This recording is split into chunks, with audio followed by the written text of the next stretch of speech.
The Houston Community College Board of Trustees meeting will begin soon. Please wait. Thank you.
The meeting of the Academic and Student Affairs Committee for October 4, 2023 will now come to order at 1:33 p.m.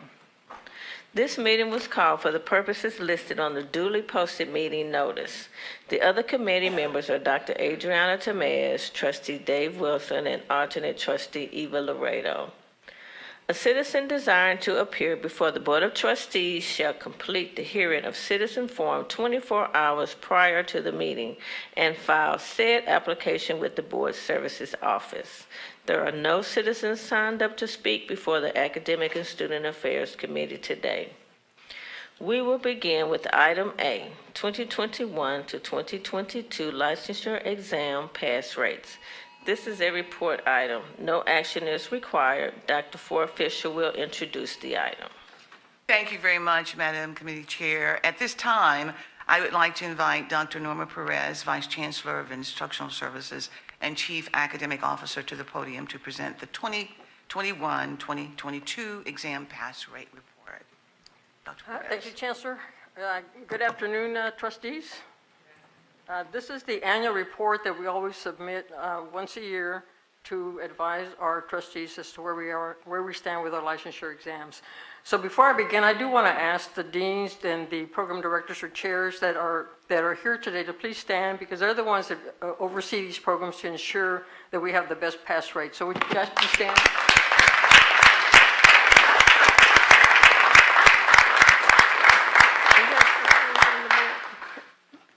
They do the work, so I do want to recognize it whenever I have that opportunity. So from what you can see from the report, I'm not going to go through the report because I'm sure all of you have read the report, and it's very similar to what we've done year after year. But just want to let you know that when you look at the report, you can see that this report is for all the students who took a licensure exam between 21 and 22. They can take the exam more than once. So this is different from the accreditation pass rate, where the student can only take it once, and that's how they determine the pass rate for our programs. But this is the data that we submit to the coordinating board. So you'll see that the pass rates are relatively very good across the board. So overall, the performance is positive, with the vast majority of the programs meeting or exceeding their standards. When underperformance is detected, the programs develop and implement improvement plans to increase student performance to meet the licensing agency or HCC's passing benchmark. So having said that, and you saw the report, you saw that the one area here are in our education profession, COE, and English and Communications Division, specifically in our sign language program. We had 5 students who tested and were not successful. I do want to note that for that particular program, it is difficult to pass the exam, and that's one of the issues that our students have with that particular exam. And so for these 5 students, they did not pass, and part of it is again the difficulty of doing this. However, they do not require certification for them to be employed as interpreters. There's a great need for interpreters, so the exam at this point is not required for some basic interpreting that's done. When you look at the state pass rate for the exam that our students take, even statewide, the pass rate is 52% of the students who test statewide. So just to give you an idea of how difficult that test is. However, the program is currently doing some things to ensure that our students are going to do much better on those exams. So like we're looking at the curriculum to see what changes need to be made. We're looking at new course materials to make it easier for students to understand what they're doing. We're looking at maybe restructuring the order of classes. So there are things that we're already doing to ensure that our students are successful with this particular program. We're also doing tutoring and supplemental instruction, to name a few. So that's for that particular program. Then the other program that I'm sure you probably have questions on is our Health Information Technology program. And this particular program, you see that the pass rate is 60%. Again, one of the things with this program is it's also not required for employment. And so the students take the exam if they wish to sit for this exam. So not everybody takes the exam that graduates from HCC. One of the reasons is that the cost to take the exam is $299. When we can assist the students, we are able to do that. However, it's, the results in this particular exam show that we need to provide more assistance in terms of a review course and try again to encourage these students to take the exam. And then the next one where you see that there's also a number that stands out is our surgical technology certificate program. In this particular program, even though it says surgical technology, it's really the endoscopy program. If you recall, about 2 years ago, you approved a certificate for endoscopy. So the students who actually took this test are endoscopy students, not surgical tech students. And these scores reflect a pilot test for the new licensing exam for endoscopy technician. That exam does not exist right now. And so students were encouraged to take the exam so that they can set the benchmarks for what the passing score should be for this type of an exam. So it has no impact on the program, it has no impact on our certification because it's not required at this point by the industry or for employment. In terms of surgical tech, we did not have any examinations for surgical tech because again, if you recall, we ended up closing the surgical tech program, which was a level 1 certificate, because the state, because of the accrediting agency now requires that all surgical technicians have a 2-year degree. So that program's been modified, and therefore we did not have any testers because the program, I believe, started last year, and we won't see those students testing until next year. And let's see, everything else is fine, and the only other score was public safety, and again, as you can see, they're up to 74%. We did have a decrease in their results as reported by the agency because of the fact that we had an online program with these students. And as you recall, because of COVID, we converted things to online, and they were still conducting classes online. So that's now been changed, and all classes for our fire program are now in person. So I will open up for any specific questions you may have. I can answer them. If not, the presidents and, of course, the deans are here if you have any additional questions that I have not been able to address at this time. Are there any questions? I had a question about the sign language. How long have we been teaching that? We've been teaching it Course. for a long time, for several years. And this is the first, 2022 was the first year you started testing? No, we have other test results, and I noticed that we did not cover that in here, but they have been taking the test all along. Now, during COVID, there was an issue that testing was stopped because for this particular exam, they do both a written test and then an in-person test. And so for that reason, they were not testing during that time. And then again, it was also difficult for them to get testers because of the hands-on aspect of the test, they were not able to get testers. They were pretty much far behind. So I think the only scores we have that we didn't put on here were last year. So I think we do have some scores for last year. Oh, okay. But I'll be glad to provide that with you on the WAB and get that additional data for you. Okay, thank you. We will move to item B, veteran and military affiliated student success. This is also a report item. No action is required. Dr. Ford Fisher will introduce the item. Thank you very much, Madam Chair. At this time, I would like to invite Dr. Chastity Holloman Douglas, AVC of Student Engagement and Success, to the podium to present the key takeaways from the Veteran and Military Affiliated Student Success presentation and to entertain any questions. Dr. Holloman Douglas. Thank you. Good afternoon, Madam Chair, members of the Board, Chancellor, and Executive Cabinet.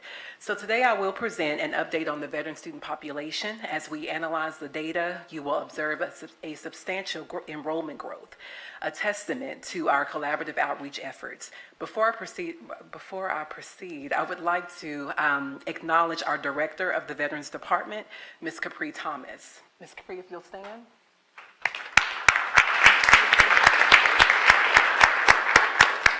Much of the enrollment growth that I'll share with you today has been a direct result of her exemplary leadership and her team and the collaborations that she's established. So I'll start with some great news and just build from there. We're proud to announce that HCC has achieved the Military Friendly Schools designation for the third consecutive year. This nationally recognized award reflects our commitment to serving military students and their families. We've also earned the distinction of being a military spouse-friendly school for 2 consecutive years, reinforcing our reputation as the top choice for prospective military students in the greater Houston area. That deserves an applause as well, because it's great work that we've been doing with our military students. So on this chart, you can see that we're experiencing an upward trend in our enrollment. Most notably, from last fall, 2022, to this fall, we can already see a 33% increase in our enrollment for veteran students. Looking at the data on the academic year basis, we continue to observe the upward enrollment trend. This is due in large, again, to the work to raise awareness amongst veterans of the benefits that are available to them, as well as the offerings that we provide at HCC. We wanted to provide you with also a breakdown of our enrollment by military status. So we've disaggregated the data by military status. On the left side of the chart are military affiliated students who are currently enrolled but are not currently using benefits. This is due in large to the fact that they've used benefits in the past, but they have now exhausted those benefits. We maintain contact with them, we maintain engagement with them to ensure that if we are aware of any supports that we can provide, we provide those supports. And then also, as we hear about different funding sources, we connect those students to those funding sources as well. And I'll mention on the right side, of course, is our veteran students. We have 32% veterans, 13% dependent, and then 1% are active duty. Everything on the right side, these are students who are currently using military benefits at HCC. So we provided examples of all of the different connections we've made in the work that we've been doing with veterans outreach initiatives. These initiatives really underscore our dedication to serving our students. I do want to highlight our military partnerships. We've increased those dramatically over the last several years. We've been partnering with the U.S. Department of Veteran Affairs. We had a career and a resource fair that took place here at HCC. And then we also have a number of partnerships with the Houston Veterans Chamber of Commerce, and we visited our military bases. Here we present an overview of the program preferences among our veteran student community. The data underscores that our veteran students exhibit the highest enrollment rates in our health sciences programs. I would also like to mention, I'm pleased to announce that as of August 17th, HCC has received official approval to extend eligibility for veterans to pursue all of our clock hour programs as well as our bachelor programs. This significant development positions us to anticipate continued upward trajectory in our enrollment, supporting our diverse interests of our veterans. I'll go ahead and skip to some of the strategies that we will be implementing. So in concert with our new performance funding model, we are committed to sustaining this new enrollment growth. We know that our veteran students in particular enter HCC with a wealth of experience from their military service. One way that our veterans can capitalize on their experience is by maximizing their prior learning credits, or otherwise known as PLA. We will be working in conjunction with our instructional partners, the registrar's office, and district communications to promote PLA awareness. This helps veterans to accelerate their progress toward a degree or a certificate. Secondly, I'll mention to enhance student support, we're implementing veteran student check-ins throughout the semesters, where we'll be calling our veterans, we're emailing, we're texting them to find out what are your challenges and how can we help you to overcome them. So this, in conclusion, while we celebrate this remarkable growth that we've shared in this presentation, we remain steadfast in our commitment to serving and empowering our veteran students and their families. We look forward to sharing more successes in the work that we do in the months to come. So I'll take any questions you may have at this time. Any questions, trustees? I don't have a question, but I just wanted to say I think that was a great presentation and information that I was unaware of, and I'm glad to know now. And I'm sure Trustee Laredo, if she's remote, she would really be excited about this information. Yes, ma'am. So thank you so much. Thank you. Thank you. Okay, we'll move to item C. fiscal year 2023 STEM camp update. This is a report item. No action is required. Dr. Ford Fisher. Thank you very much, Madam Chair. At this time, I would like to invite Dr. Madeline Barillo-Hopkins, Vice Chancellor of Workforce Instruction and Southwest College President, to the podium to provide key highlights from the STEM camp presentation and to entertain any questions. Dr. Barillo-Hopkins. Thank you, Madam Chair, board members, Dr. Ford Fisher. I'm always honored every year when I get an opportunity to speak and provide a report on the STEM summer camps, which have become a signature offering by the Center of Excellence in Digital and Information Technology across the district to support all the communities that we serve. The original vision of our STEM camps is to help build and inspire tech careers in underserved communities. That's our North Star. We believe that greater exposure to STEM means greater awareness of technology careers and the upper economic mobility it provides, while also enhancing the diversity of the workforce for employers. A brief overview of how far we've come in offering the camps is illustrated here. Originally, we started at HCC Stafford campus in 2014. By 2018, thanks to our partnership with Apple in their community education initiative and a state grant, we have been able to expand camps across the district to Northeast, to Southeast, and Central, and we have doubled the participants. Since then, we have not only increased the locations, but also the content, including partnering with the VAST program to support STEM education inclusive of all students. Actually, in 10 years, I'm proud to say that we have served over 1,300 students. Our other technical partners have also contributed to the expansion of these important camps. This summer, we have reached the highest enrollment in our summer camps. We offer 8 camps, including VAST, and a partnership with Code with Clossy, thanks to an Apple referral. And you can see here the number of participants for each one of the locations and where they were offered, including a virtual camp.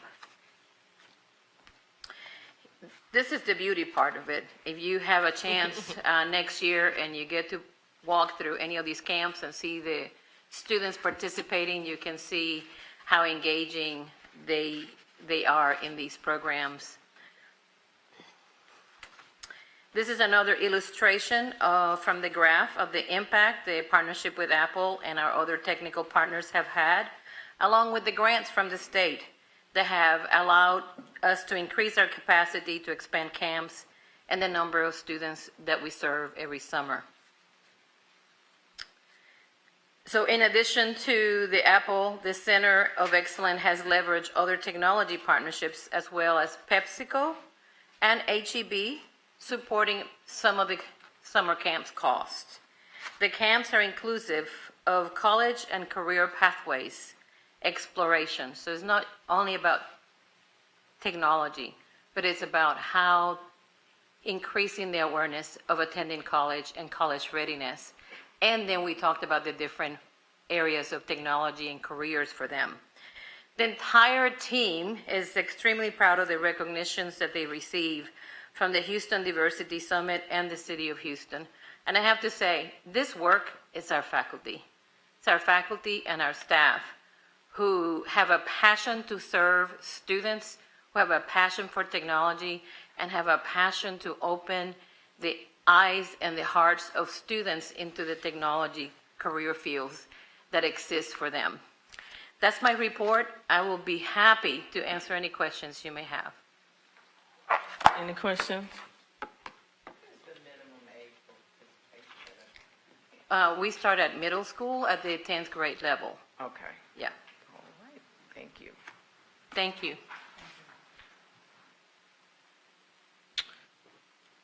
Okay, I guess that concludes everything. The Academic and Student Affairs Committee meeting is adjourned at, 1:53 p.m. thank you.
The meeting of the Audit Committee for October 4th, 2023 will now come to order at 2:04 p.m. This meeting was called for the purposes listed on the duly posted meeting notice. The other committee members are Dr. Reagan Flowers, Trustee Dave Wilson, and alternate Trustee Robert Glazer.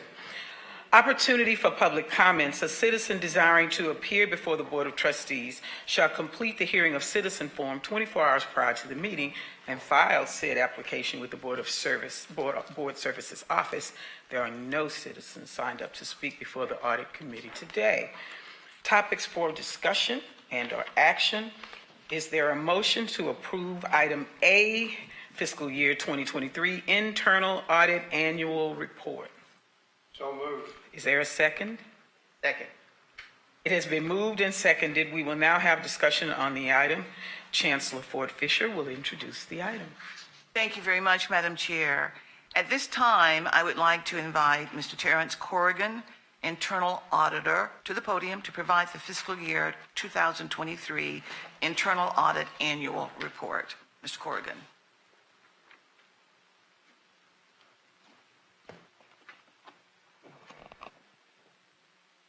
Thank you, Chancellor.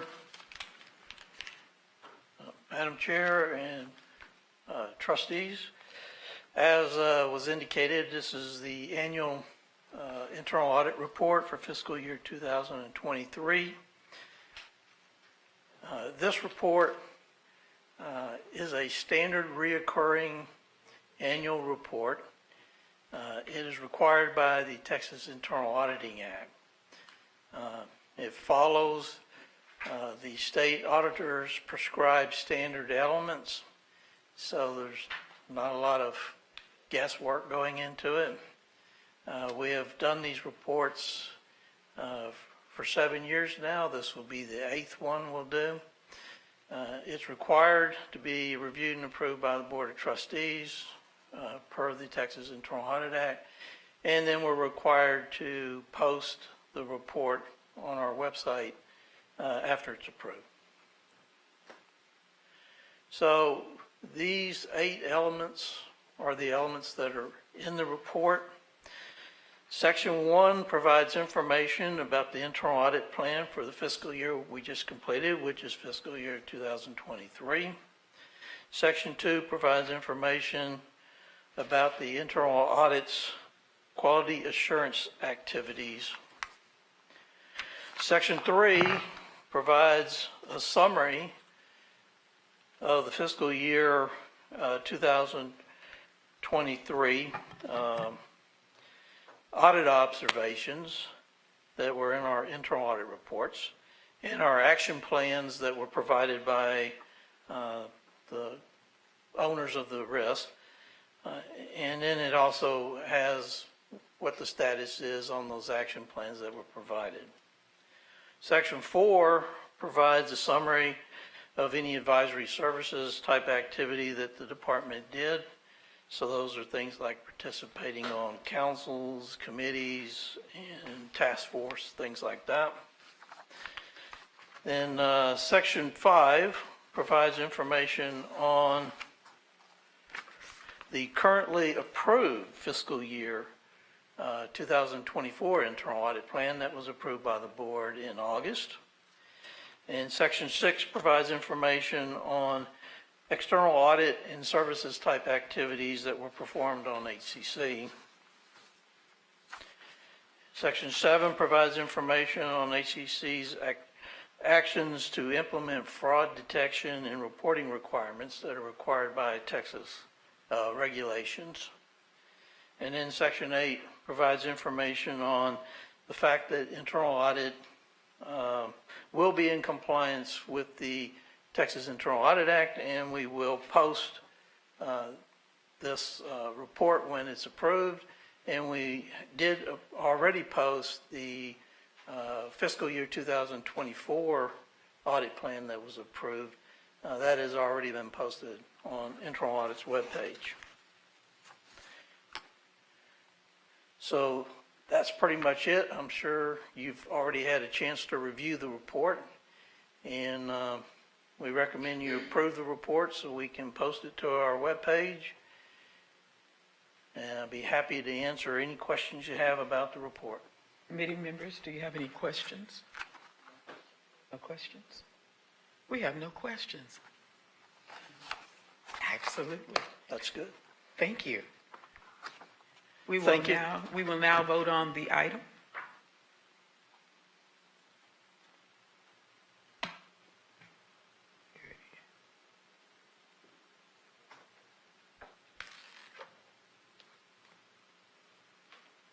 Voting has concluded. The motion passed with a vote of 2-0. Excellent. We will now move to item B, Enterprise Risk Management Annual Report. This is a report item. No action is required. Chancellor Ford Fisher. Thank you very much, Madam Chair. At this time, I would like to invite Deputy General Counsel Dr. Nicole Montgomery to the podium to provide the Enterprise Risk Management Annual Report. Dr. Montgomery. Good afternoon, Madam Chair, Trustees, Madam Chancellor. I'm pleased to introduce Bob McCracken, Associate Vice Chancellor of Risk Management and Resilience, to present the college's annual Enterprise Risk Management Report. This assessment highlights annual enterprise risk management and is conducted in collaboration with internal audit, using a variety of internal and external data points, including 23+ interviews with HCC executives. The results of the assessment are integrated into our audit plan, into strategic planning, and in the budget process. Bob.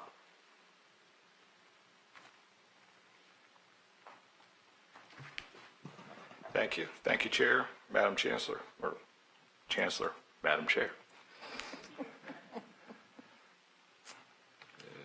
Let's see. There we go. So very basically, this report has been presented several times. Some elements are very common to previous years. I'm going to go through those relatively quickly.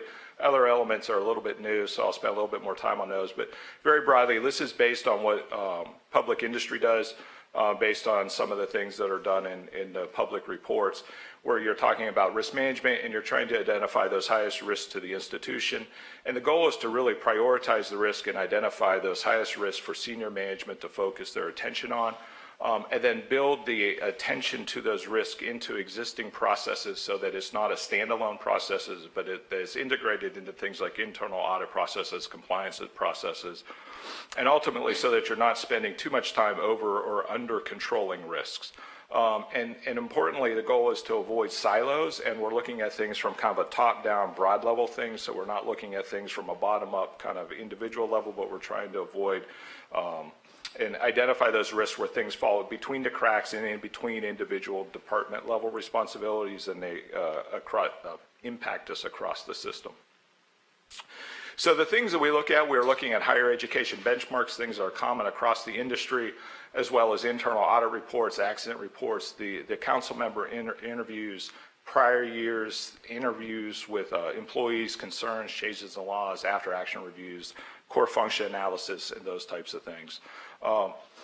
And we start with 235 risks. This original list came several years ago from University Risk Management Insurance Association that are common to higher education generally.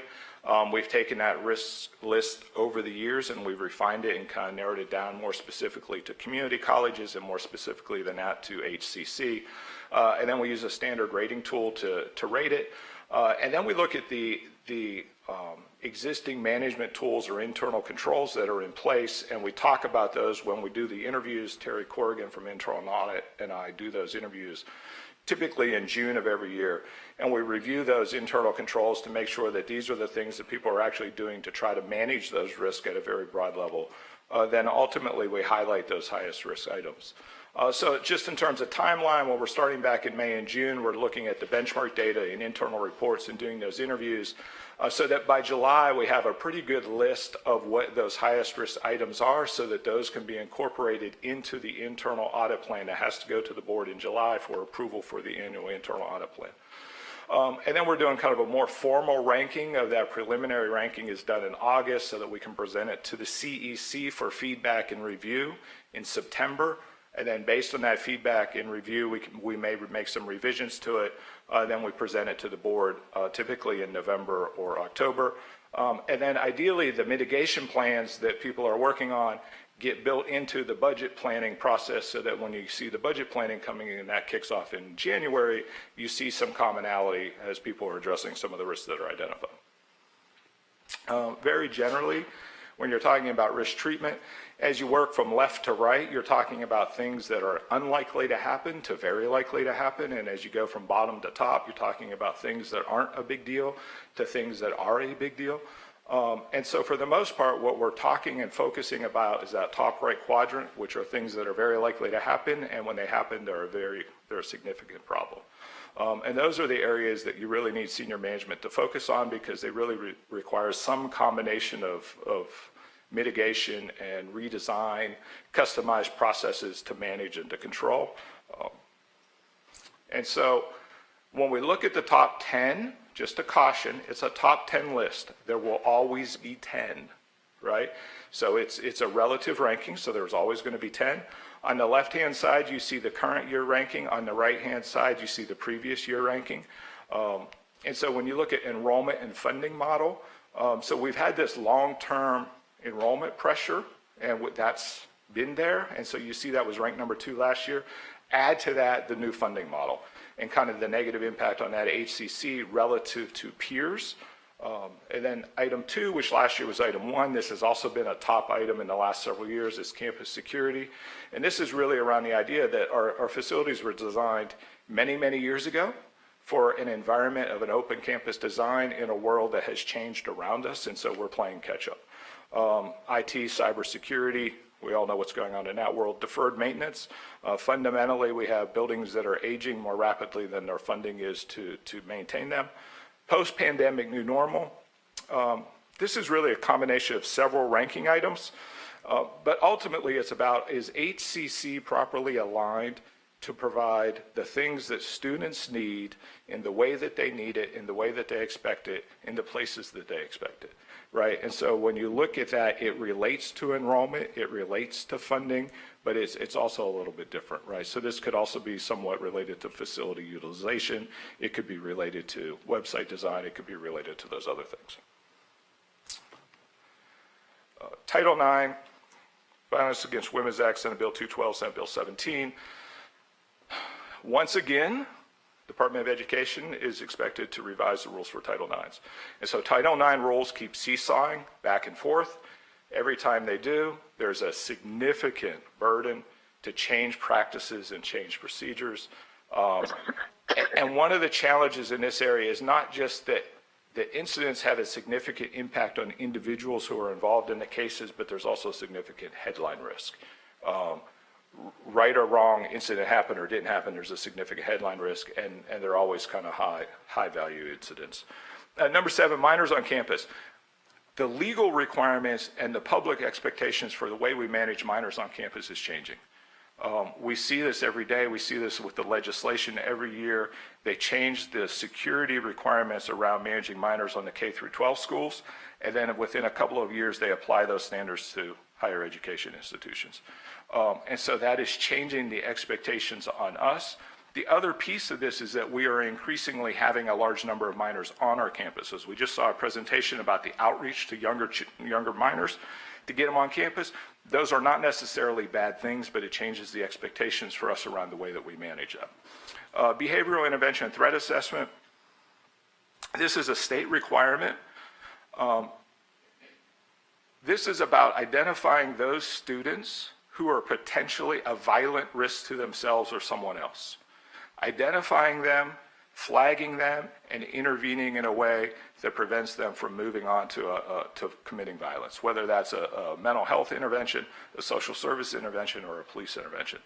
Behind that process is a whole lot of other things that particularly the student service deans and the student services counseling teams are doing a ton of work on a daily basis around student basic needs to try to keep students at a level of functioning and keep them from kind of escalating and decompensating. Website accessibility section 208 compliance or 508 compliance. This is around the ability for people with disabilities to go to our website and navigate it. If you have a visual disability, can you navigate our website by tabbing through, for instance? If you can't distinguish colors, can you distinguish what our website says? Can the pictures be translated to words? Our website has some challenges with it. This is an area that is, for the Department of Education, an area of Office of Civil Rights compliance area of focus. And then policing. Policing is inherently high risk. One bad arrest is going to end up on all of your social media. You're going to be on the national media. You have people who are somewhat intentionally trying to create that bad arrest, and all it takes is one incident. And so this is just an area of high level of scrutiny, and you can't afford any mistakes. This is the same data showing the rankings over the last 5 years. This is a new chart. So it's the same items ranked on the left with an attempt to capture some of the types of mitigation descriptions in the middle. And just a caveat here, if you look at the first one, enrollment and funding model, that's very enrollment specific kind of focus on that. And part of the reason is that at the time this was written, the source document for this was largely an internal audit report around the enrollment system, right? And so the pieces that we hear from instructional service about what they're doing in the COEs and certificates of value and that work that's being done, and what you heard at the last board meeting around evaluating those pieces hasn't really been integrated into this. And so when you look at these mitigation descriptions, and I'm not going to go through all of them, but what you see is that there's a lot of pieces to this, and typically they are not all within one department. And that's what makes this really challenging and is what requires kind of a high level of oversight on them. The DRI, or directly responsible individual, generally cannot do this alone. It's not just within their division. And so they may have kind of a lead role in it, but it involves a lot of other people. The mitigation trend is, quite honestly, a little bit of a ballpark estimate, right? You have a changing world on the one hand, and you have efforts on the other hand, and relative to the changing world, are we coming closer or are we getting further away? And so if you look at campus security, we're getting closer, right, to where we need to be. Doesn't mean we're where we need to be, but we're getting closer. If you look at IT and cybersecurity, we're in a foot race constantly, but we're keeping up. If you look at deferred maintenance, we're falling behind. Post-pandemic new normal, are we aligned with where we need to be? I think the jury's still out on that. And so that's kind of the intent of this table. I'm not going to walk through each of it. I will point out on website accessibility, this is an area that is a lot more complicated than it appears on the surface, because when you look at our website, there's a tremendous volume of information there. It's dynamic. We are posting information there regularly. We have to. It's part of how we market. It's part of how we drive enrollment. It requires a lot of people to have input into it. And so it's always going to require a lot of attention to make sure that not only the underlying structure is set up correctly, but that there's always enough people to make sure that what's being put on it matches and is compliant with what we need. And then the appendix is simply items that were on the list last year in the top 10 list that have fallen out. So you can see where they fell this year. We actually ranked through the top 25, but to spare you a couple hours, we stop at 10. And then this is higher education benchmark data from United Educators. They do a survey every year, typically comes out in December. So there's about a 1-year lag. This is from December of 2022 of top 10 risk from 2022, where they survey higher education institutions across the country. And when you look at their list, you generally see quite a lot of overlap with our list, so we're pretty similar. Any questions? Committee members, do you have any questions? No questions? This is amazing, isn't it? Thank you for this. We needed the detail as a board because we now are faced with establishing the goals for the system. And this kind of information is crucial. One confirming question: we will have reports that are relevant to each of these ranks so that we understand in terms of statistics what we are dealing with as the board so that we can make evidence-based goals. Is that possible for our top 10? I will defer to the chancellor on that. Certainly, I think that's something that we're looking at as a team, and so we will focus on that directly since you've raised that as a concern and as a request. So rest assured that, yes, we will follow up to make sure that we have those goals and that we have those metrics associated with those. Perfect. I want to thank the team because you all have done an amazing job. Yes, Mr. Wilson. I think I can speak for this board that we're enrollment and how we can increase enrollment here because we have an incredible amount of capacity in the number of facilities, and we've got an incredible staff and a faculty that's second to none, and we have all the assets to grow this place, and we are in growing it. It helps solve some of the problems like deferred maintenance and filling things up. It creates other problems and more possible instances, but we're really concerned with enrollment, and we're going to be focused on that. And all of your help and input on that, we'd appreciate it. Thank you. So thank you, team. This was really excellent, and I have to give them their kudos because the audit committee made some recommendations and had some very detailed conversations, and every detail is included in these two reports. So thank you very much, and we look forward to the metrics and the data that we will need to make evidence-based decisions and goals for the board. Thank you. Thank you. We do not have a closed session item today. So the audit committee meeting is now adjourned at 2:26 p.m.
2:50 p.m. This meeting was called for the purposes listed on the duly posted meeting notice. The other committee members are Trustee Robert Glazer, Trustee Monica Reichart as alternate, and Dr. Vanderbilt Stallworth. And also Dr. Flowers is online. And Dr. Flowers. Hey, Dr. Flowers. It's good to see you. Opportunity for public comments. A citizen desiring to appear before the Board of Trustees shall complete the hearing of citizen form 24 hours prior to the meeting and file said application with the Board Services Office. There are no citizens signed up to speak before the Board Governance Committee today. Topics for discussion and or action. Is there a motion to approve item A, proposed changes to DH local employee standards of conduct? So moved. Is there a second? Second. It has been moved and seconded. We will now have a discussion on the item. Chancellor Ford Fisher. Thank you very much, Madam Chair. At this time, I would like to invite Deputy General Counsel Dr. Nicole Montgomery to the podium to report recommended changes to DH local employee standards of conduct.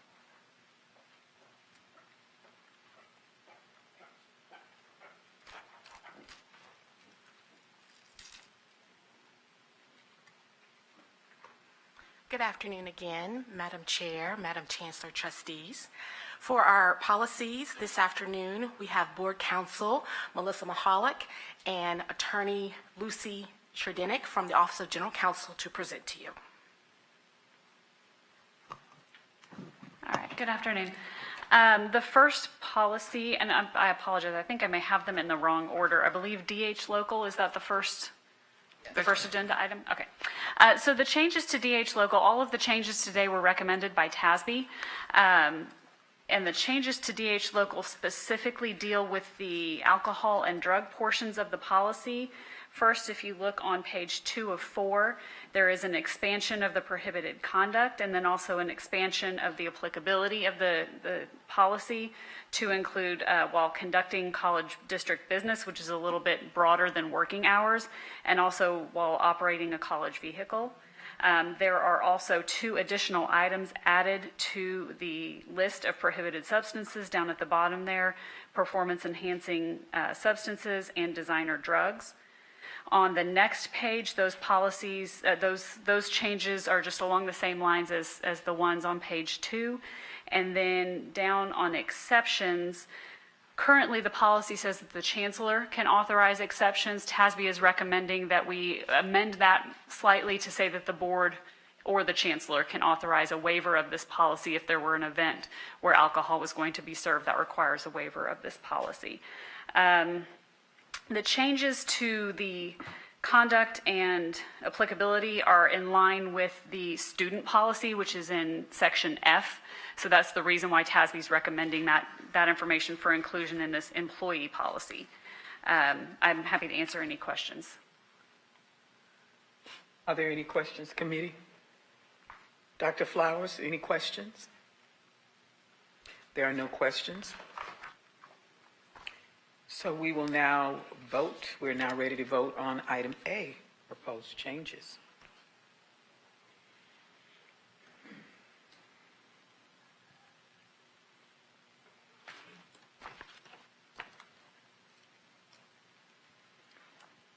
Voting has concluded. The item passed with a vote of 3-0. Thank you. We will now move on to item B, proposed changes to FD local tuition and fees. Is there a motion? So moved. Is there a second? Second. Thank you, Trustee Flowers. It has been moved and seconded. We will now have discussion on the item. Chancellor Ford Fisher.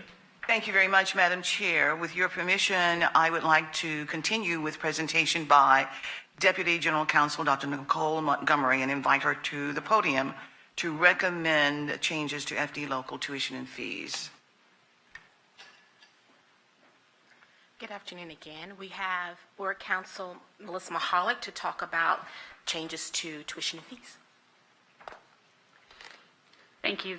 The change to FD local is the inclusion of paragraph 2 on the first page of that policy, authorizing the board to determine on an annual basis if the college district will charge a higher tuition rate for excessive hours or repeated courses. This is from the Texas Education Code. It's already included in your legal policy. TASB's just recommending that we include a reference to it here. The language in the legal policy is a little more detailed.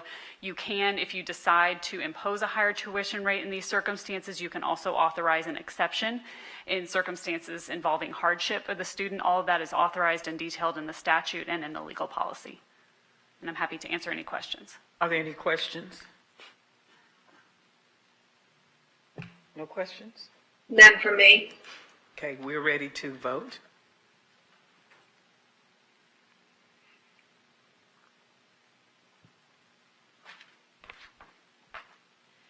Voting has concluded. The motion passed with a vote of 3-0. We shall now move on to item C, proposed changes to FFE local student welfare, freedom from bullying. Is there a motion? So moved. Is there a second? Second. It has been moved and seconded. We will now have discussion on the item. Chancellor Ford Fisher. Thank you, Madam Chair. Deputy General Counsel Dr. Nicole Montgomery is invited to the podium to report recommended changes to FFE local student welfare. Yes, Madam Chancellor, Madam Chair, Trustees. This is a very minor change, but I will let Board Counsel speak to this. And so, as Nicole said, this is a minor change, and it's just the policy reference in the first sort of note section of that policy. Currently, it says C policy FFD. That's been corrected to refer to FFDA and FFDB, which are the student harassment policies. One is the gender harassment policy, and one is the, I believe, the racial discrimination policy. Is that correct, Lucy? That is correct. Okay. And then there's this one other small Oh, change. thank you, Lucy. There is one other minor change on page 2. In the first paragraph, it says reporting procedures, changing the language he or she to refer to the student. Are there any questions, committee members? We're ready for the vote.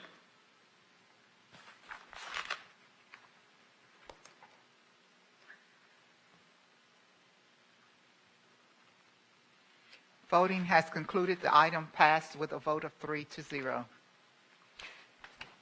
We now move on to item D.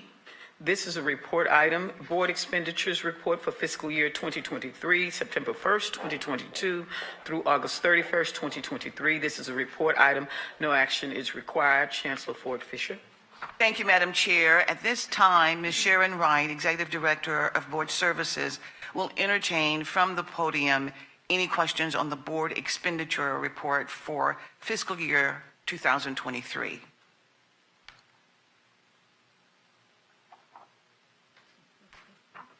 It's just unusual to see you standing there.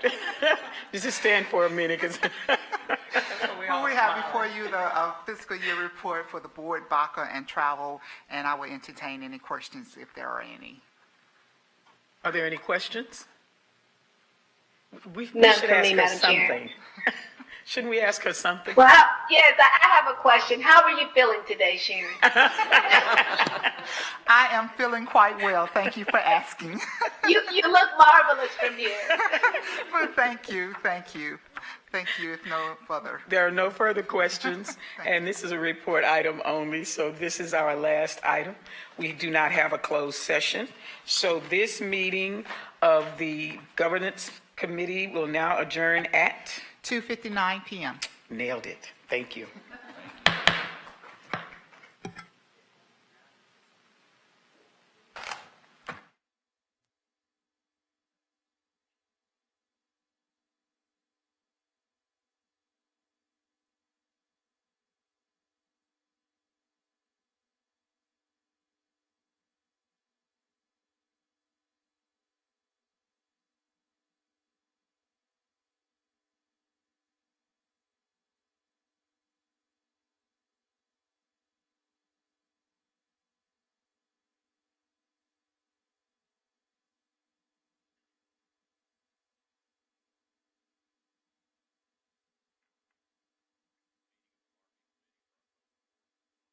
Will now come to order at 3 p.m.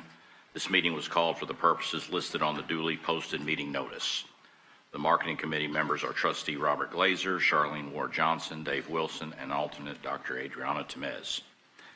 Opportunity for public comments. A citizen desiring to appear before the Board of Trustees shall complete the hearing of citizen form 24 hours prior to the meeting and file said application with the Board Services Office. There are no citizens signed up to speak before the Marketing Committee today. Topics for discussion and/or action. We will begin with item A, 2023 Summer and Fall Advertising Performance Update. This is a report item. No action is required. Dr. Ford Fisher will introduce the item. Thank you very much, Mr. Chair. With your permission, I invite Dr. Ramil Young, Vice Chancellor of Public Information, Communication, and External Affairs, to the podium to provide the 2023 Summer and Fall Advertising Performance Update. Dr. Young. Thank you, Madam Chancellor. Mr. Chairman, members of the board, I'm reminded of how powerful the media and marketing is. Maybe a couple of Saturdays ago, Sunday morning, maybe Dr. Ford Fisher called and said, Ramil, are you familiar with the closure of the Art Institute of Houston? As a result of that, on Monday morning, the team assembled, put together social media ads. By 5 o'clock, we had those published. We put them in Meltwater. By 10 o'clock, we were on the news, indicating that HCC was available to assist students who had been adversely impacted by the closure of the Art Institute of Houston. I'm reminded about the power of media and marketing. On Friday of that same week, I joined Dr. Ford Fisher at the Northeast College for the town hall meeting there at 6 in the afternoon. Yes, we were there with you, Trustee Johnson, and one of the ministers came up and said, I'm really proud of HCC for having reached out to the community in such a way in its response to the closure of the Art Institute of Houston. I'm further reminded of the power of media and marketing, where that following week, there was a lady who had sent a letter to the person who was manning the phones at HCC, where that number appeared on the social media ad, by the way, that you reposted and shared, Trustee Glazer, with regard to our efforts on the closure of the Art Institute of Houston. And she was appreciative. She expressed her appreciation about her child who had been adversely impacted by it. So I want to say to the board, thank you for the support that you provide to us and everyone at the college to do the things that we do to help advance the message that HCC carries out to the community, and more importantly, that we are available to assist people in the community. If you'll permit me, I'd like to share with you the 2023 Summer and Fall Advertising Performance Update to give you some sense of understanding about what it is we're doing. We don't believe we are the all-encompassing reason for any positive progress, but we like to think we're a contributing factor to any positive progress that goes on at the college. We have partners that we work with who assist us in our work to reach our campaign goals. We have budgetary considerations that you help us with. We develop creative assets, and we have channels that we use to advance our work. And we have some campaign takeaways from you for a period that we're doing from May to August. Our campaign theme is real world education. That's what you see on the taglines of the social media. That's what you see on the billboards throughout the community. And we are working with really good, in my estimation, agencies. Carl Berg, who's here with us today, Erlin Spatillo, will help us go through this presentation. Outreach strategists, who are the creative assets developers, and Gilbert Communications, who help us with our multicultural campaign activities. Our campaign goals have been and continue to be building brand awareness so people know who we are, what we do, driving recruitment, increasing retention, increasing regard for HCC so that we're seen in a positive light, increasing business opportunities, and driving philanthropic support to help the folks over in the foundation do what they do so that our students can come to us without financial burden and hardship. So I'd like to invite Erlin Spatillo from Carlberg to come up, if she would, and just walk through the performance measures, the things that we've done over the course of the period May 1st through August 31st, 2023. Thank you. Good afternoon. So in front of you, we have our look of the total budget that we ran for the period of May 1st through the end of August.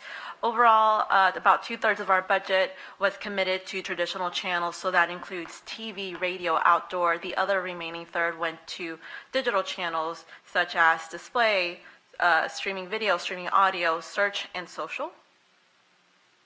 Here we provided samples of some of the creative that we ran across all these different channels. Over on the left, we provided a good sample of some of our display ads where we were promoting all the different benefits of HCC and also wanted to appeal to our target audience by showing them different career paths that could be achieved with an education from HCC. On the right, we provided screenshots of 2 Facebook ads that we ran as well, and at the bottom of the Facebook screenshots, we have a screenshot of our Google search ads. In the middle, we have 2 TV ads and 2 radio ads, which we'll be playing for you guys today. If I could get the top video played, this is our English 15-second TV ad that we ran on TV as well as our streaming video channels. At Houston Community College, we make your lessons matter. Open the door to real-world education, where passions become careers. Find out more at hccs.edu and let your success take flight. Okay, up next we have the same ad, but in Spanish. En Houston Community College, hacemos que tus lecciones importen. Abre la puerta a la educación del mundo real, donde las pasiones se convierten en carreras. Más información en hccs.edu. Deja que tu éxito despegue. Okay, up next we have one of our English radio spots. At Houston Community College, we make your lessons matter. Dive into real-world education at HCC, where passions become careers. Find out more at hccs.edu and let your success take flight. Okay, and the last one, our Spanish radio spot. En Houston Community College, tus lecciones importan. La educación del mundo real en HCC es donde las pasiones se transforman en carreras. Más información en hccs.edu. Deja que tu éxito despegue. Okay. Here we have some of our billboards that were up all over town. So we had students pose for our billboards. So they were our billboard ambassadors. And here we provided photos of them with their billboards looking proud and happy. Speaking of outdoor, we wanted to give you guys a quick overview of what we accomplished with this channel. So in total, we had the 5 billboards, which I included a map of where they're located. So located on major highways around town near HCC campuses. We also did around 27 neighborhood posters. So those are the smaller boards that you see on the street. And then we also had point-of-sale digital screens in local convenience stores in neighborhoods where there's a large Hispanic, Black, and Asian population. So in total, from the period of May through August, we had almost 144 million impressions, meaning that 144, our ads, whether they were billboards or posters or the point of sales, they were seen 144 million times. Not meaning we saw, they were seen by 144 million people, but people would see them every day as they go out and about and running their errands. So for TV, in total, our estimated impressions for the same period was 3.6 million impressions. Our TV buy included buys with the top English and Spanish language stations. So on the English side, we partner with Fox 26, ABC 13, CW 39. On the Spanish side, we partner with Telemundo, Univision. We also did a zone cable buy with Comcast, focusing in the zones of town where the HCC service areas would be, would see our ads. And then we also did a buy with the Houston Astros where we ran on several games during the months of July and August. In addition to the Astros sports programming, we did programming with the Gold Cup, which is a soccer tournament, very popular with Hispanics. We did the Summer X Games, and we did UFC. Finally, we also negotiated added value with our TV partners. So in total, including bonus spots, we negotiated around $40,000 in added value for HCC. For radio, here we included all the stations we partner with. So a lot of the top stations across towns, and we did a variety of different formats. So everything from pop to hip hop to Latin to KSBJ. And so just like TV, we made sure to negotiate with our radio partners, and in total that added value was estimated to be around $25,000.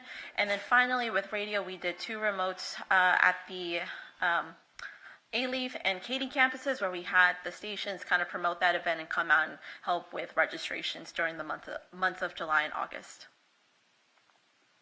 Okay, with print, we wanted to make sure that we were reaching our audience, regardless of whether they're consuming their media. And we know that with the multicultural audience, a lot of them do rely on print publications. So here we just provided an example of some of the publications that we partner with, and we made sure to focus on Asian, Black, and Hispanic publications. And in total, our estimated impressions for the same period of May through August was 947,000. And then finally, with digital, we did a robust digital buy across several channels. So that included audio, and then on audio, we were running on Pandora, Spotify, etc., display. We were doing a search buy with Google, social. We ran on Meta, which includes Facebook and Instagram. We also did a buy on Snapchat and Twitch, which is a very popular platform, especially with younger users, those in the 18 to 34 age range. And then finally, for streaming video, we did CTV and OTT, which is just the modern way that, a lot of people consume TV, meaning like they're watching it on Hulu, or they're using their Roku, or using their smart TVs, etc. And then finally, we also did a buy on YouTube. And then in total, our estimated impressions was 12.7 million. Here, to give you guys a quick overview on the digital performance, we had 261,000 clicks. Our click-through rate was 2.27, which is well above how HCC performed during the last fiscal year, during the same time period. Our completion rate for both audio and video was above industry benchmarks. And then for total social engagements, we had 30,000. And then total conversions, so in this case for HCC, for the summer campaign conversions, we're getting the audience or our target audience to go to the apply page to HCC and kind of get more information. So in total, we received 151,000 conversions, which is amazing. And then finally, as I mentioned, our total impressions for digital was 12.7 million. And then the big number for across all the channels that we looked at, our total impressions for the market is 200 million impressions, which is amazing. We were everywhere, and we were reaching our audience in the areas that they were consuming their media, and so we are extremely happy with how the campaign performed. Here for our campaign takeaways, obviously there was an increase to the website, so year-over-year comparison, the increase on to different sites just increased overall anywhere from 400 to 629%. So the main page that we were pushing users to, especially when it comes to digital, was the applying and paying page. And so that saw the biggest increase at 629%. Other takeaways would be clicks to the HCC webpage increase May through August year over year from 134,000 in 2022 to 261,000 in 2023. By having the increased budget for this time period, it allowed for more buys, and it allowed us to do these buys more effectively and improve our overall reach and frequency. So we were able to negotiate with our partners and be more strategic. With the multimedia platforms, we were able to expand our reach, as I mentioned, in awareness via all these channels, so radio, TV, outdoor, and social. And then HCC was able to connect with the multicultural audience by partnering with relevant vendors and stations. So we talked about the print publications, the TV, radio, etc. And then finally, notably, the increased advertising presence led to more awareness, more engagement, and higher website traffic. Okay, with that, I will pass it off to Steve, who will go over the meltwater meter report. Trustees, I'm going to ask Steve Lesterjet, who's our interim Associate Vice Chancellor, to come up to talk about the meltwater report. You receive in your clippings, news clippings, if you haven't been, you should be receiving the meltwater reports. And it's just a host of clippings that speak directly to HCC, how we're doing in the marketplace, what we're doing in the marketplace. So I want Steve just talk to you a little bit about the media report. Steve. Thank you, Ramel. Ramel asked me to top off the advertising report with a look at how well the Communications Marketing Office is doing in its media relations efforts. These past 2 years, we've made media a high priority for our office. We're writing and pitching more stories than ever before. We wrote 184 releases this past year, or that's like 3 a week going out from our office. Perhaps you've seen some of those stories, advertorials in the Houston Chronicle and the Houston Business Journal. Meltwater sends our stories to more than 3,000 targeted media outlets, which includes radio, television, and blogs, as well as newspapers. The media is always looking for content, so they scour each other's sites to see what they can grab from another media source. And because they do, our content is shared and posted on websites in the most surprising places around the world. And as reporters Google and research for an article, they come across our content too. So we're always being talked about, always being looked at in the media.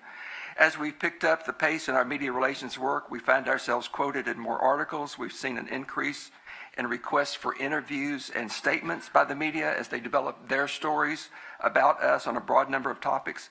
We believe there is a correlation between this intentional work that we're doing with the media and the increased coverage that we're getting in the media.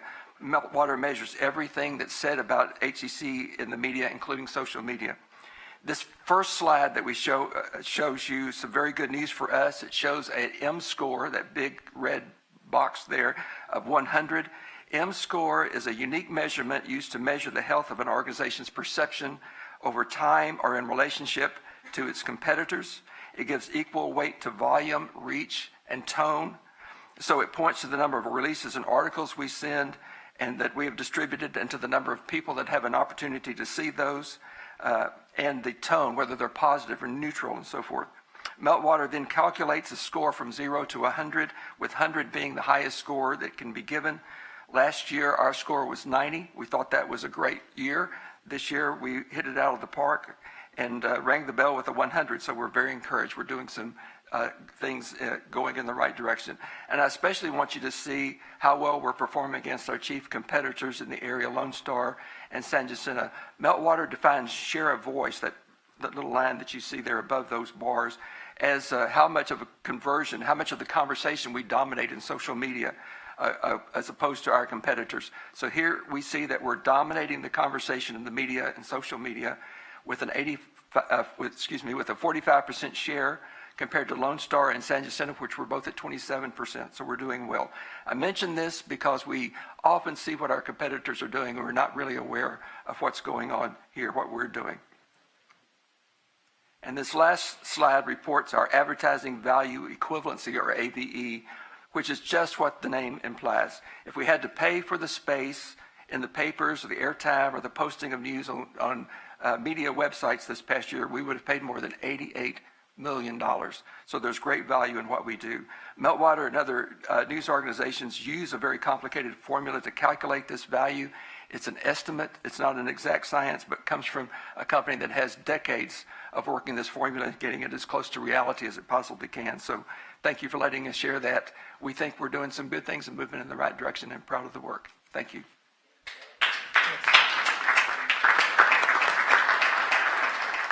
Thank you, Steve. Members of the board, if you have any questions, I'm happy to entertain any questions you may have. And again, thank you for hearing us on this Board or report. committee members have any questions? I don't have a question, but I just want to say that is the best marketing report I've heard since I've been here. Well, thank you, And Trustee. I'm going to clap again. Thank you. Thank you, guys.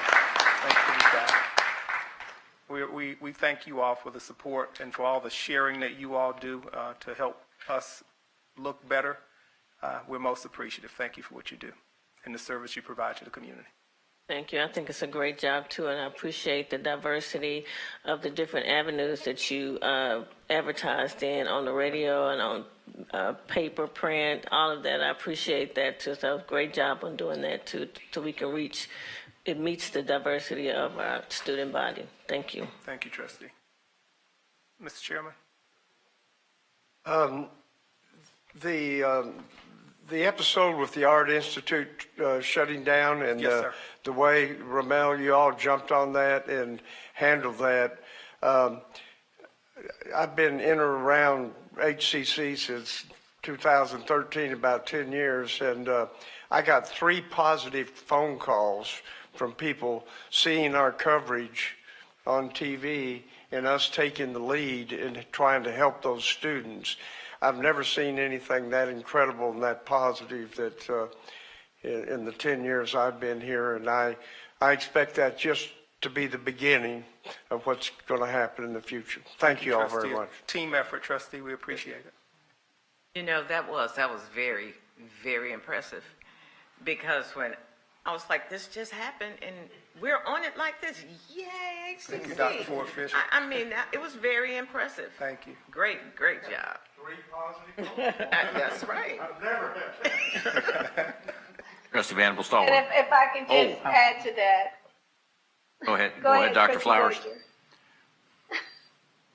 Well, just wanted to add that, yes, that's what I wanted to comment on. So thank you all. And I share in that excitement and admiration of our team and being able to, we were able to respond in that way because we have the talent. We can activate quickly because we have a team that's skilled, qualified, and capable to respond. And so when you have leadership that's back with a great team, you can get out and respond when there's an immediate need to take advantage of an opportunity. So that has been reflected, and I'm just so happy and proud of everything that I'm seeing. Thank you, Trustee. This is really excellent, and this is, correct me if I'm wrong, this is a new team that is under contract with us? Yes. What is the name of this team? We have Carlberg members are in the audience today, as well as our outreach strategist group. You'll see on Friday some of their work displayed, as well as Gilbert Communications that helps us with our multicultural marketing. They're a great trifecta.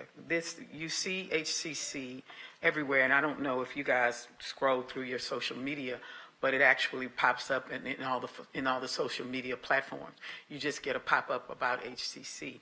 And what you all probably do not know is that HCC also pops up on TED.com, and the other two do not. But I needed to say that. We appreciate that, Trustee. And I would like to add that since we have the largest international population, I'd like to see us expand our media presence into those top 5 cultures. That we have 3 of the 5, so there are 2 more that we need to expound upon. But this is amazing, and we can tell because enrollment is up. So thank you for this, thank your trifecta team. They did a great job. Thank you so much. Appreciate it. Questions, comments? I don't know if you can bring the presentation back up. I'm on page 5 where you have campaign goals. I don't know if that's going to be able to come up or not. Chris, can you help me put it back up if you don't mind, and I'll go to it. Here we go, Trustee. I just wanted to say, from my perspective as a board member and seeing reports, you know, we kind of respond to key performance indicators and things of that nature. We're always told about these numbers and the importance of them. And I just want to make sure that we have our marketing connecting to this, because this, to me, this is, I mean, I run a business, and when I do marketing, it has to connect back to the fundamentals to justify the expense and the efficiency of it. And I thank you for working towards these 6 items here that are listed. I think it really keeps us focused on where we want to go, and this is what all the activity drives to, are the numbers that are reflected here. Absolutely. And I look forward to seeing these numbers improve with the campaign that I've seen. I appreciate all the work you guys do. Thank you, Trustee. We appreciate your support. Thank you. One last thing, I know we work hard at developing student personas and profiles and things, and I'll continue to advocate for expanding that view a bit to include folks with learning disabilities and other physical disabilities, intellectual disabilities, and make sure that they're part of our marketing campaign too, and that we're addressing and reaching out to those communities as well. Appreciate that. Thank you very much. Appreciate it. Make sure we incorporate that. Any other comments, questions? There being none, and this being a report item, and me being 6 minutes ahead of schedule, I will adjourn the marketing committee at 3:24 p.m. Thank you, Mr. Chairman, members of the board.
This special meeting for October 4th, 2023 will now come to order at 3:31 p.m. This meeting was called for the purpose as listed on the duly posted meeting notice. A citizen desiring to appear before the Board of Trustees shall complete the hearing of citizens form 24 hours prior to the meeting and file said application with the Board Services Office. There are no citizens signed up to speak.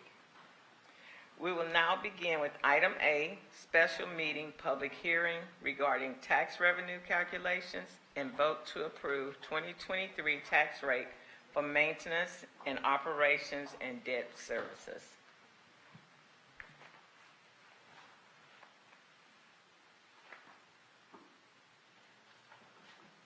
This item will be presented by Dr. Margaret Ford Fisher.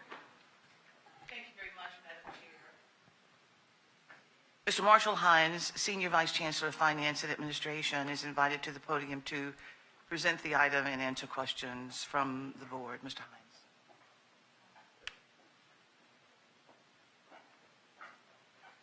Thank you, Madam Chancellor, Madam Chair, Trustees.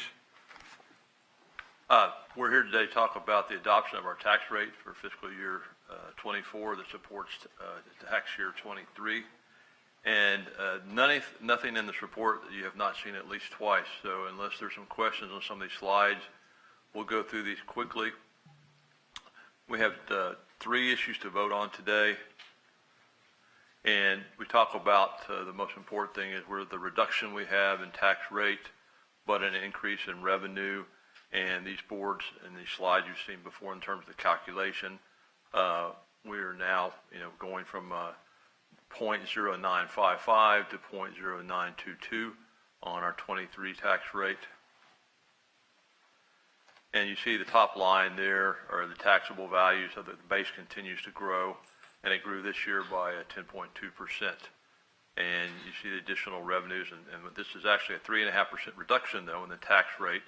And please recall that we also reduced the exemptions for people that have homes. Shows you our standing. We increased the exemptions, correct? Yeah, we reduced the taxes that they will have to pay. And then you look at this slide, we just show how we compare. Houston Community College is the gold bar down at the bottom. You see Alamo, Austin, Dallas, Lone Star, San Jac. And you look at their tax rates over in the far right-hand column, us being at 0.092 for tax year, and then you see them being at 11 cents, 0.98, 0.14 for Alamo. You see 10.15 for San Jac, et cetera. And then at the top, you see the tax year 19 for over 65 or disabled, tax year 20 all the way to 23. Where we've increased the tax exemption for over 65 or disabled to $135,000 at HCC.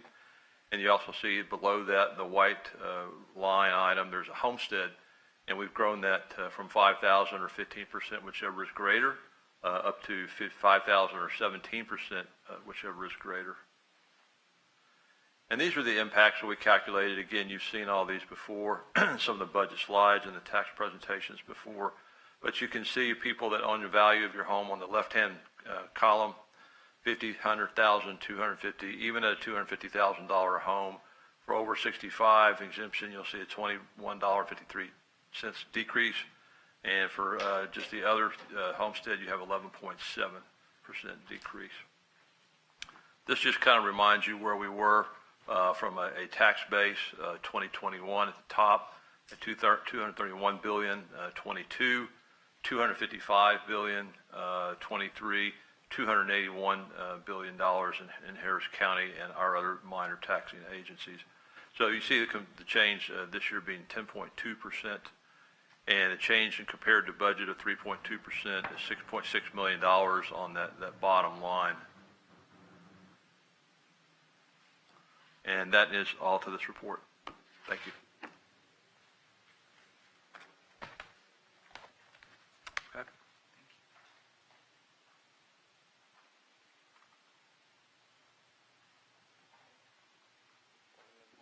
I just need to read something. The no new revenue and voter-approved tax rates are posted on the HCC website and has been posted since August 4th, 2023, to comply with the Truth in Taxation Property Tax Code, Chapter 26. The proposed tax rate for tax year 2023 is 0.092231. The proposed tax rate is 3.5% less than last year's 2022 tax rate and is greater than the calculated 2023 no new revenue tax rate of 0.084454 cents and does not exceed the voter-approved rate of 0.092231. Since the total tax rate proposed exceeds the calculation's no new revenue rate for 2023, a public hearing was required under Chapter 26 of the Property Tax Code. And also, the board has allotted this time as the public hearing for taxpayers to express their views on the tax revenue increase. There are no citizens present who would like to speak before the board regarding the tax revenue calculation and the vote to approve the 2023 tax rate for the for the maintenance, operation, and debt services. There was no one signed up. No citizen signed up prior to the meeting to speak before the board on the 2023 tax rate. We are now ready to consider item B, approve the 2023 tax rate for maintenance and operation. Shall I read all that, Sharon? Yes. I move that the Yes. property tax rate be increased by the adoption of a tax rate of 0.092231, which is effectively a 9.21% increase in the total tax rate and includes a maintenance and operation tax rate of 0.077451 per $100 assessed valuation, which is effectively an 8% increase compared to the no new revenue maintenance and operations tax rate of 0.071714. Is there a second? It has been moved and second. We now will discuss the item. Chancellor Ford Fisher. Thank you very much, Madam Chair. I would like to invite Senior Vice Chancellor Marshall Hines to return to the podium, please, to answer all questions. Mr. Hines.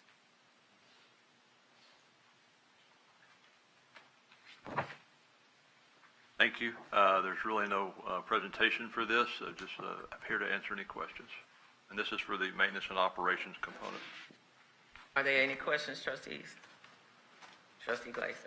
Madam Chair, I just wanted to ask a question. Would it be accurate to state that through all the numbers that we've heard today and at prior meetings, that the rate driver is what the state maximum allows us to raise taxes without going back to a vote at 8%? Is that what's driven our numbers, and that's where we end up with our number this year and perhaps last year, if you remember? Yes, sir. Okay, so regardless of our tax rate, comparison to other entities, the bottom line is we're getting as much as we can in a rate increase, of dollars increase, that drives the rate number from year over year per state statute and what we're allowed. Yes, sir, and that's why you see the reduction in the rate. If you stayed Right. at the past year's rate or a higher rate than we're proposing, you would actually have to hold a election.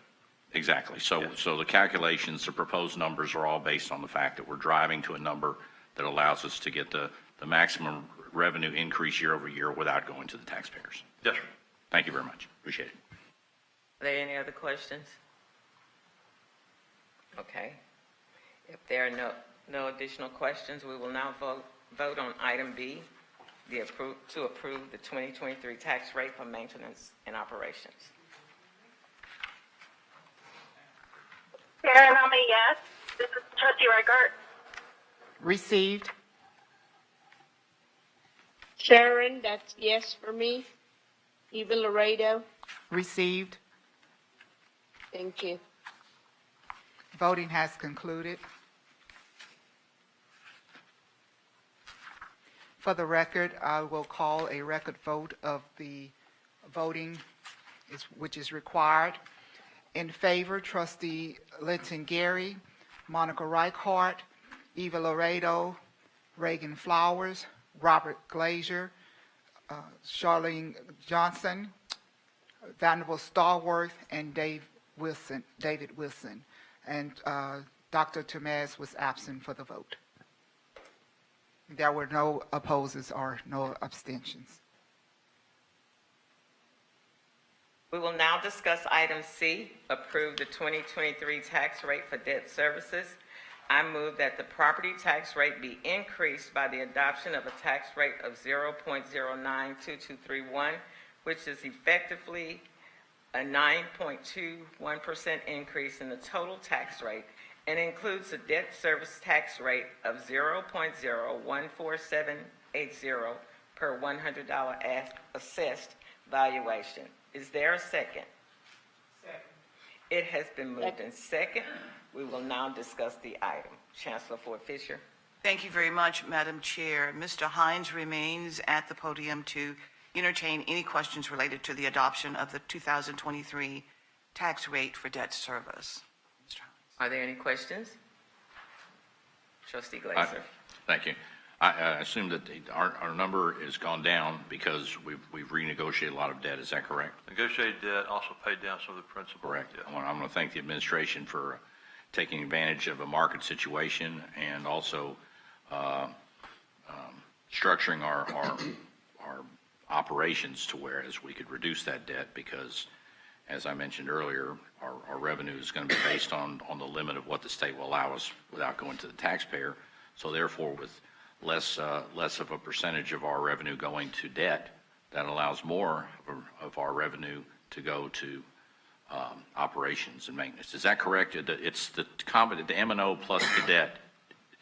That's correct. It has to equal no more than 8% over the prior year. You said it exactly correct. Okay, so which is good. Then I understand the equation, which therefore means if we're paying less in debt, we've got more money to apply to our mission, and I appreciate that, and thank you very much. Are there any additional questions? Okay, voting is now open. Karen, it's Monica. That's a yes for me. Received. It's yes for me. Can you see me? Not at the moment. Laredo? Yes, we have to. Okay. Can you turn your video on for us?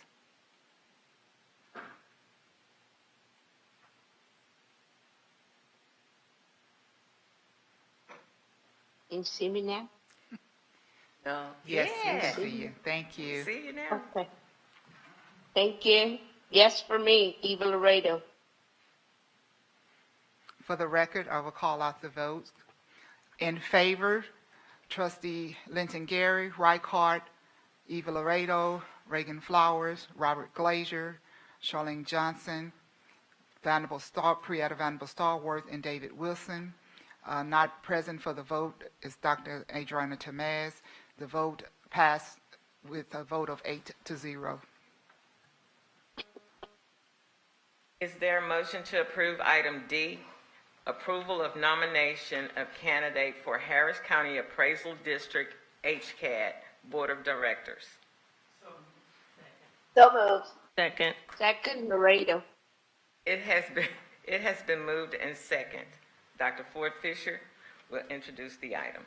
Thank you very much, Madam Chair. This item provides an opportunity for the board to nominate a candidate to serve on the HCAT Board of Directors.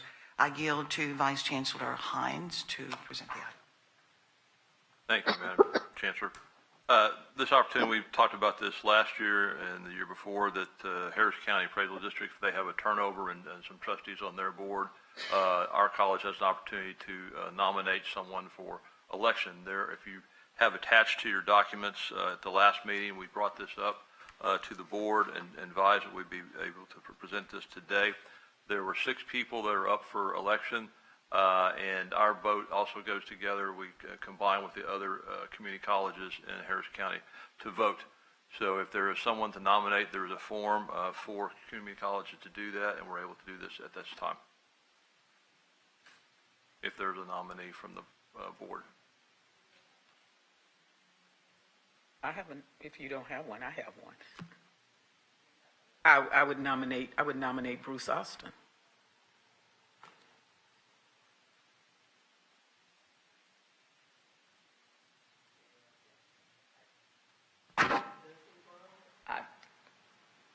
Have you talked to him?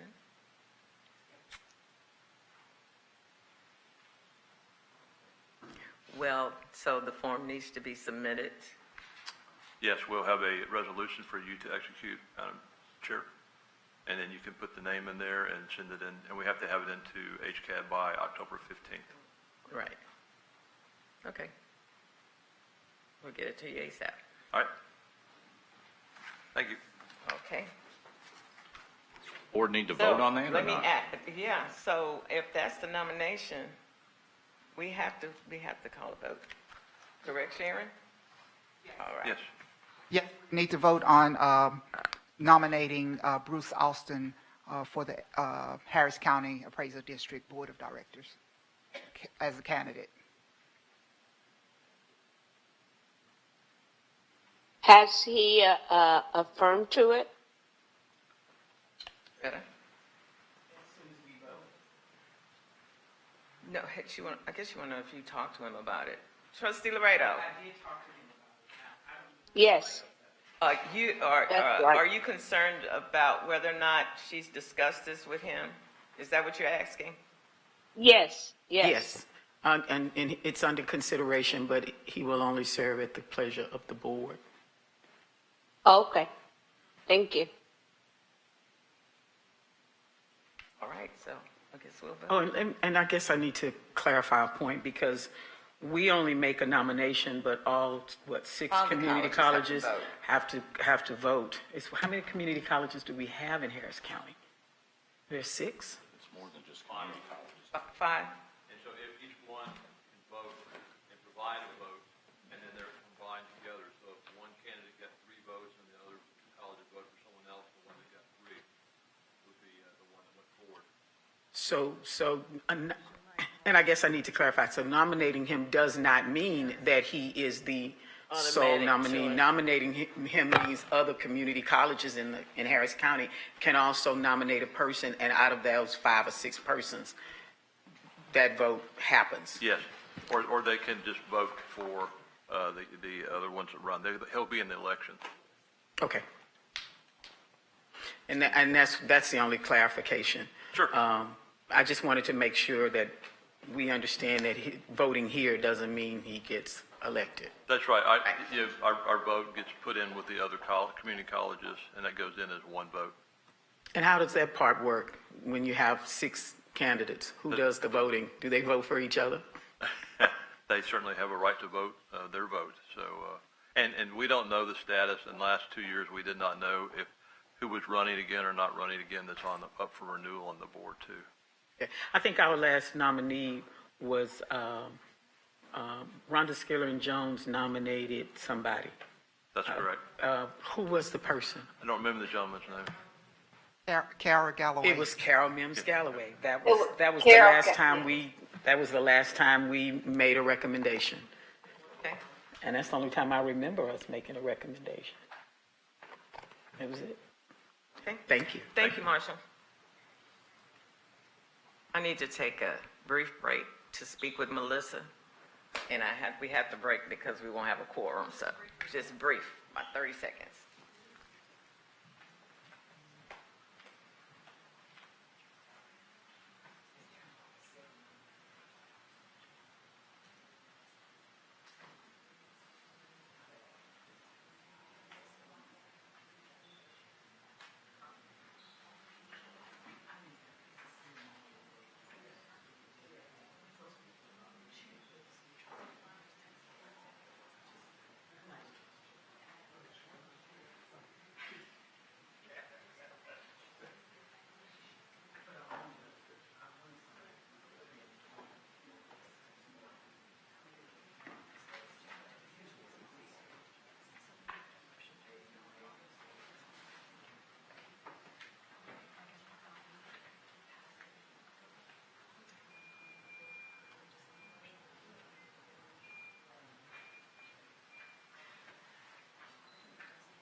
27. The game, I need to go to.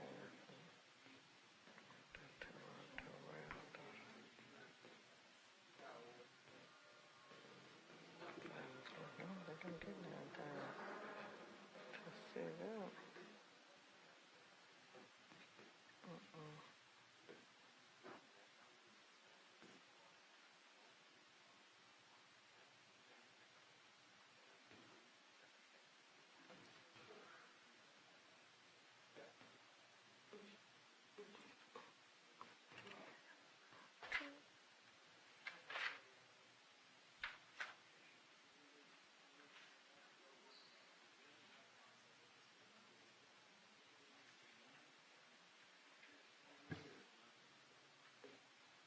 Was having a good day.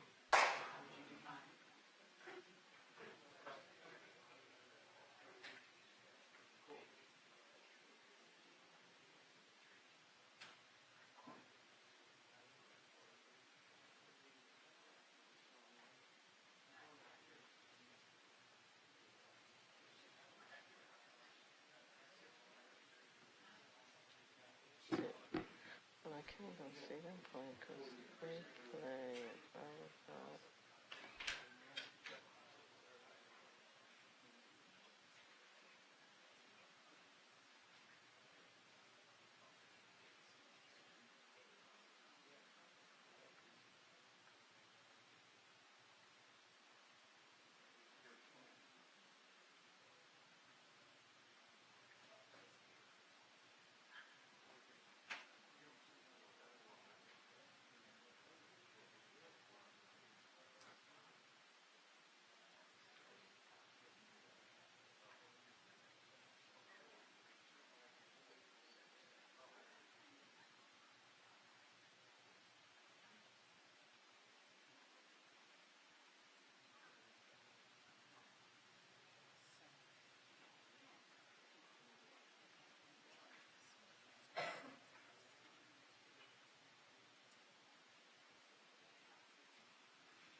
What is going on? Sorry about that. We're ending the recess. Had some complications. Now we see you, Eva. Yeah, so I wanted to make a correction for the minutes. For item B, approve the 2023 tax rate for maintenance and operations. When trustee Laredo cast her vote, her camera was off. And under the Open Meetings Act, she can't be considered present for voting purposes. So her vote will be changed in the record to indicate that she was absent. But to be clear, the item still passes. And Sharon's going to reread the vote on that with the correction.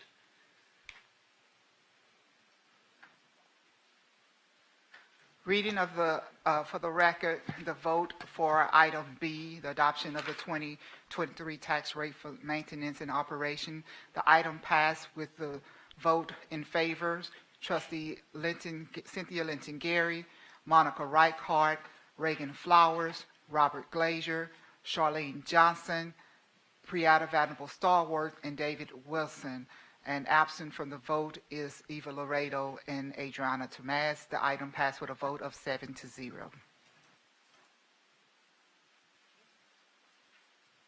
And, But I was in favor.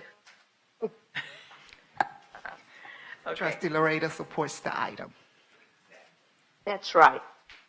So we'll now go back to item D. Prepared to vote on Bruce Dawson being our nominee, right? So, Item D, we have approved nomination of Bruce Alston as HCC nomination for Harris County Appraisal District HCAD Board of Directors. okay. All right.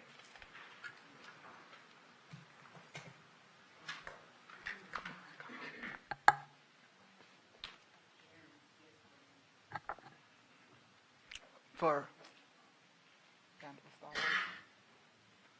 Are we voting on it? yes, we're Yes. voting on the item now. Okay. And we don't see your picture, We see trustee. your flowers. Oh, we There see you it go. now. Maybe I need to move it to the left. Move it right. Okay, I vote yes. Received. Can you see me? Yes, we can. You gotta be still. Okay. Voting has concluded.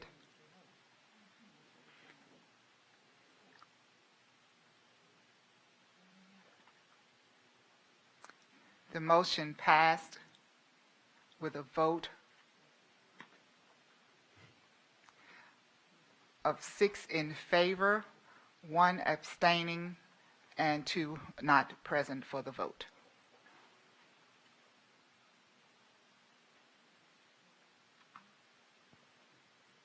The open portion of this meeting, of the special meeting of the Houston Community College System Board of Trustees, will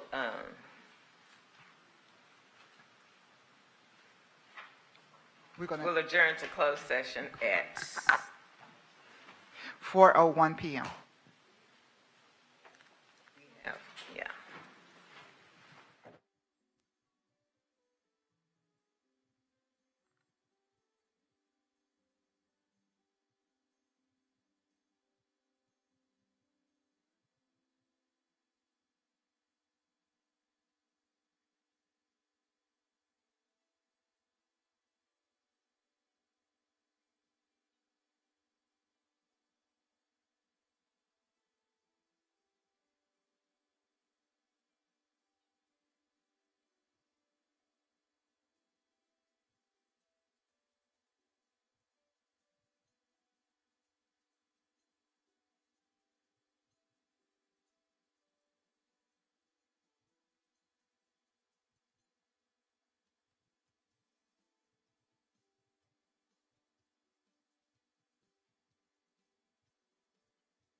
meeting is adjourned at 4:47 p.m.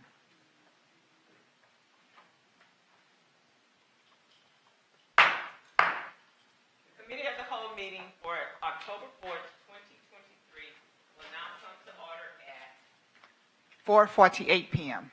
This meeting was called for the purpose as listed on the duly posted meeting notice.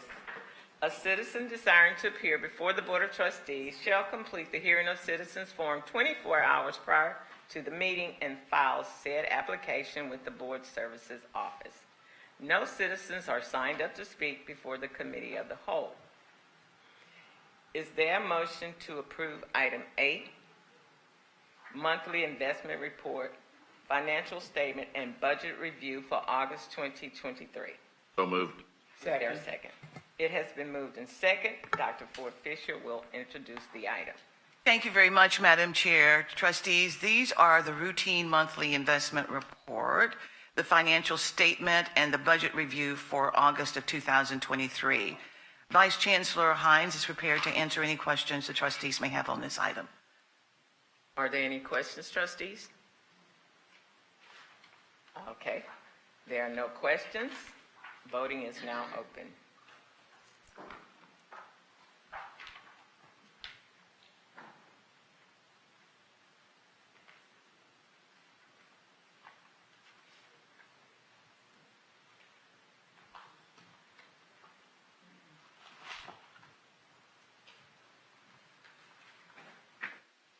Sharon, I don't see the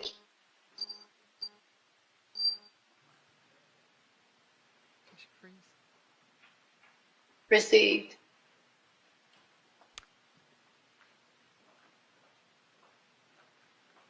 Voting has concluded. The motion passed with a vote of 6-0. Okay. Item B is to approve funding for the system safety and security project, but we will be pulling that item and we'll discuss it at a later meeting. Okay. The meeting of the Committee of the Whole will now, the meeting of the Committee of the Whole is adjourned at 4:50 p.m. Thank you all. Thank you. Thank you for hanging in there, Trustee Flowers and Trustee Laredo.